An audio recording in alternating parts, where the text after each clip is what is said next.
Имаш ли чувството, че си на прага на нещо ново, но сякаш всичко около теб се разклаща? Молиш се, вярваш, очакваш, но обстоятелствата не се подреждат така, както си представил. Може би това не е провал. Може би това е изпит. И не какъв да е изпит, а изпит от Бога за твоята вяра. Да, Бог допуска понякога трудности, но това е за да те подготви за нещо по-голямо, по-дълбоко и по-силно. В това видео ще ти покажа 6 начина, по които Бог изпитва твоята вяра, не за да те събори, а за да те утвърди и издигне. В Библията е написано: изпитването на вашата вяра произвежда твърдост. Яков, 1 глава, 3 стих.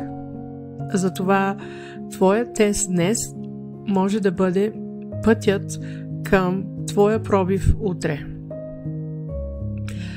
Първият начин, по който Бог изпитва вярата ти, е когато отговорите се забавят. Понякога се молим и чакаме и нищо не се случва. Но Бог често мълчи, когато работи най-дълбоко в нас. В Библията пише: тези, които чакат Господа, ще подновят силата си. Исаия, 40 глава, 31 стих. Вярата не се вижда в момента, когато всичко е ясно, а когато още нищо не се е променило.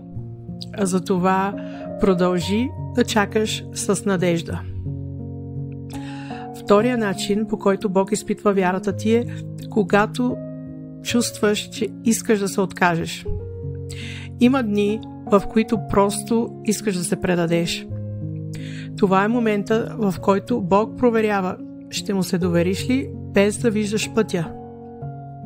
Написано е: Господ ще се бие за вас, вие само стойте мирни. Изход, 14 глава, 14 стих. Бог не те е довел до тук, за да те остави. Затова трябва да устоиш. Крачката след умората често води до чудото. Третия начин, по който Бог изпитва вярата ти, е когато нещата около теб се разпадат.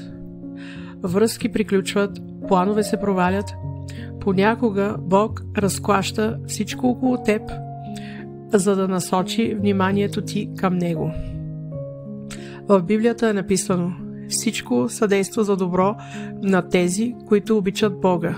Римляни, 8 глава, 28 стих. Това, което си загубил, не е по-голямо от това, което Бог има за теб напред. Четвъртия начин е когато чувстваш, че си сам.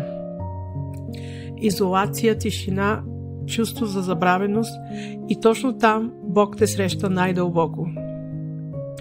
Написано е: няма да те оставя и няма да те забравя. Евреи, 13 глава, 5 стих. Тишината не означава отсъствие. Бог е най-близо, когато го търсиш с цялото си сърце.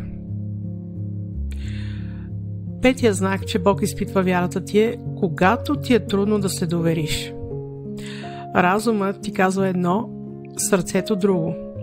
Бог иска да му се довериш, дори когато нямаш всички отговори. В Библията е написано: уповавай на Господа с цялото си сърце. Притчи, 3 глава, 5 стих.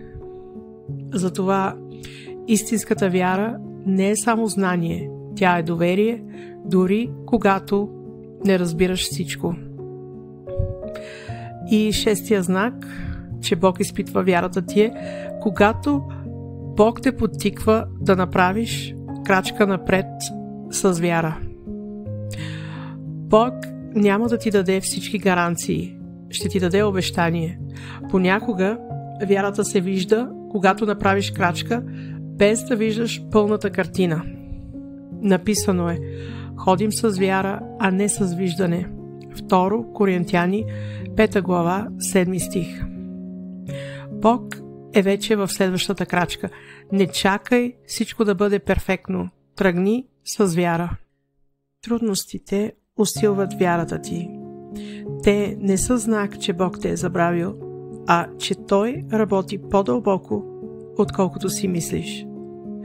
Понякога, преди да влезнеш в новото, Бог иска да утвърди сърцето ти в доверие, постоянство и смирение. Написано е: блажен е човекът, който устоява на изпитанието. Яков, 1 глава, 12 стих. Твоят сезон на растеж е точно сега. Не се предавай. Бог е верен и всичко, през което минаваш, ще бъде използвано за твоето добро. Ако това видео те благослови, сподели го с някой, който има нужда да чуе тези думи. И не забравяй, най-доброто предстои.